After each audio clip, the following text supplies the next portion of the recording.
Assalamualaikum warahmatullahi wabarakatuh.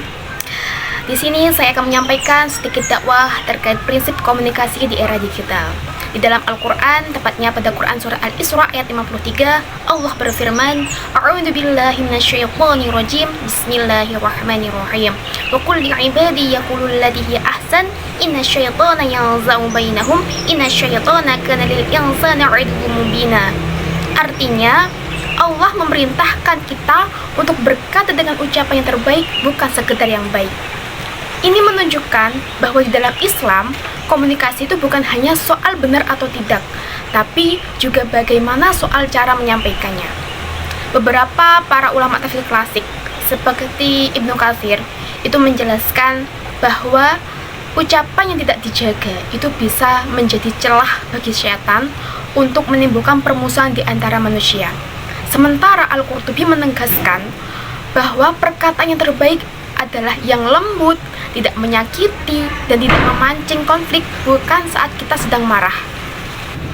Nah, artinya apa? Artinya, menjaga ucapan itu bukan hanya ketika suasana baik-baik saja, tapi saat kita sedang emosi tinggi. Karena seringkali masalah besar itu berawal dari kata-kata kecil yang tidak dijaga. Nah, di era sekarang ini, menurut Muhammad Quraish Shihab dalam tafsir kontemporernya, ayat ini tuh tidak hanya berlaku pada lisan saja, tapi juga pada tulisan, seperti halnya chat, terus komentar, dan postingan di media sosial.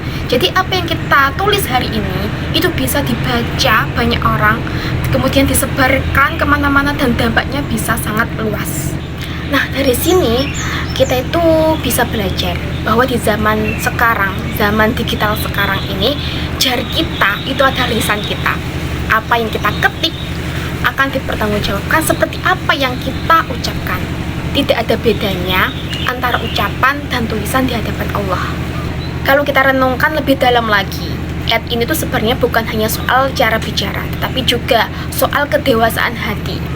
Karena tidak semua orang itu mampu berkata baik saat emosi, ya kan? Justru disitulah letak ujian kita. Ketika marah, ketika tersinggung, ketika berbeda pendapat, nah, apakah kita itu masih bisa memilih kata yang terbaik? Maka dari itu penting bagi kita itu untuk memiliki kontrol diri atau rem terhadap diri sendiri. Jadi orang yang bijak itu bukan yang paling cepat merespon, tetapi yang paling tepat dalam merespon. Semoga kita semua itu bisa menjaga lisan dan tulisan kita, sehingga apa yang nantinya keluar dari diri kita itu bukan menjadi sumber masalah, tetapi justru menjadi sumber kebaikan, kedamaian, dan keberkahan. Sekian dakwah saya terkait prinsip komunikasi di era digital. Semoga bermanfaat. Wassalamualaikum warahmatullahi wabarakatuh.